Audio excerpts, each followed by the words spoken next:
Alright, so again, welcome back sa ating segment about taxation na pinamagatang Buwis It No More, Usapang Tax tayo.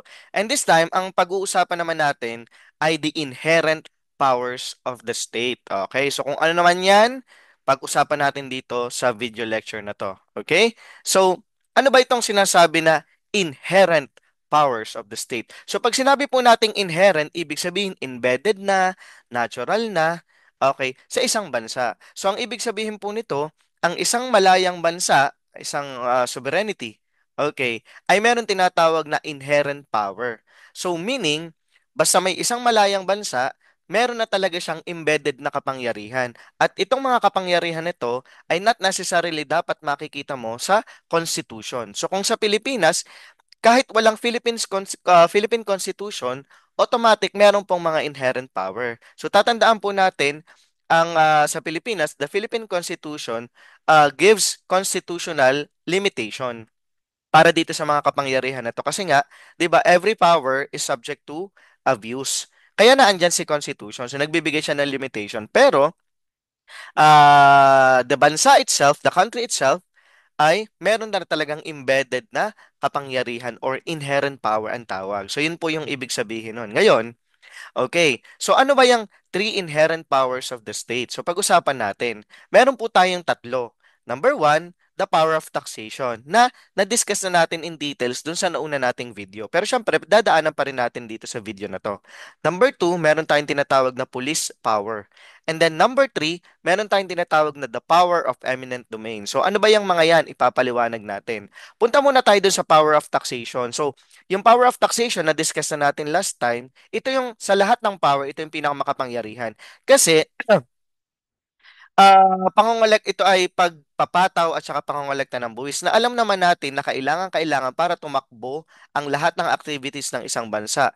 Siyempre, ang gobyerno ay may mga gastos na gagamitin for public purposes. Kaya nga, itong power of taxation ang pinakamakapangyarihan sa lahat.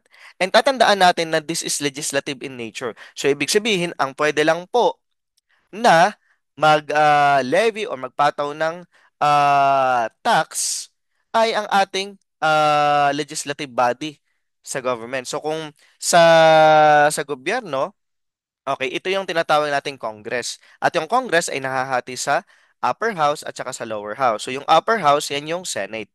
And then yung lower house, yan naman yung tinatawag nating yung mga congressmen natin. Okay, so sila yung mga nagpapasa ng batas. Yan. So, kaya legislative in nature. And also, nabanggit na natin last time, ito po ay enforced contribution at hindi voluntary. So, ibig sabihin, ang isang tao ay required talagang magbayad ng buwis. Okay? Either sa kanilang property or sa kanilang privileges, yan. O kaya yung mga direct or personal taxes kailangan nilang bayaran. Kaya nga, it is a form of revenue raising activity or regulatory power.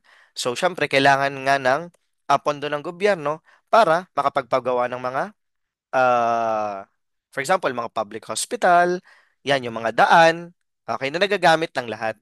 Okay? And also, binanggit din natin yung secondary purpose nito is regulatory in nature. So, pag sinabi kasi nating regulatory, nire-regulate, kinokontrol. Like for example, yung mga product na tinatawag nating sin products, sigarilyo, alak, di ba, pinapatawan ng mas malaking buwis para hindi masyadong i-consume ng mga tao kasi nga for health reason, di ba, delikado. So, para makontrol, ayan, nagpapataw ng malaking buwis. Kaya regulatory in nature or regulatory power.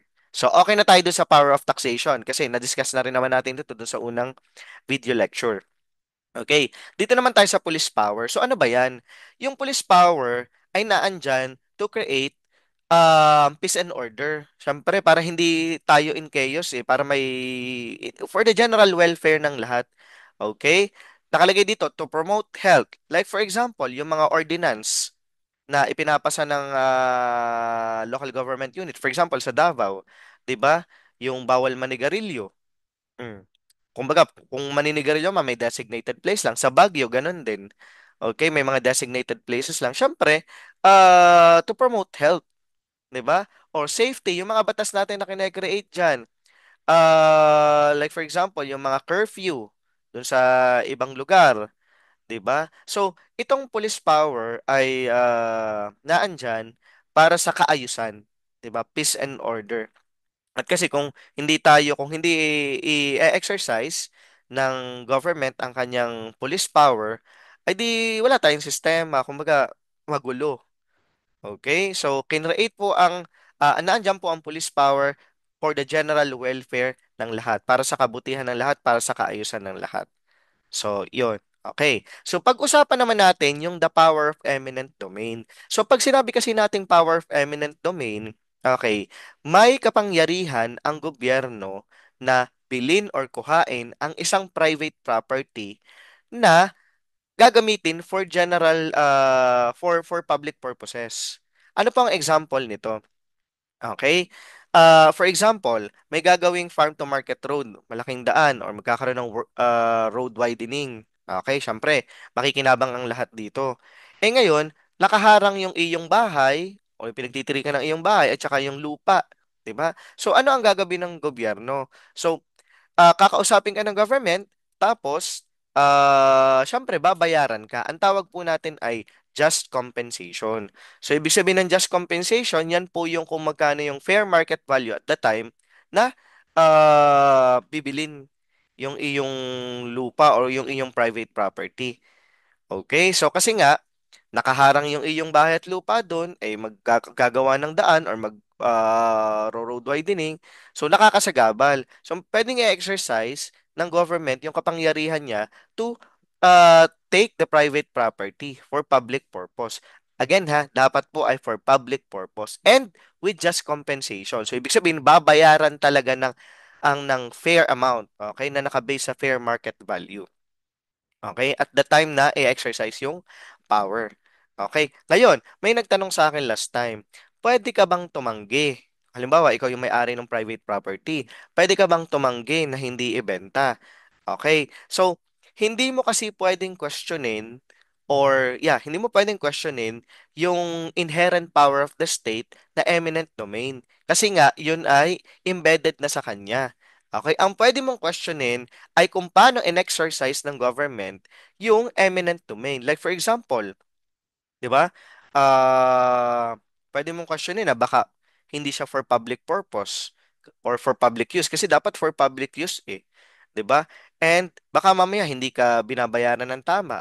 Okay, so yun yung mga something na pwede mong questionin sa kanya yung pag-exercise ng power. Pero yung the power itself, which is the eminent domain, ay hindi mo po pwedeng questionin.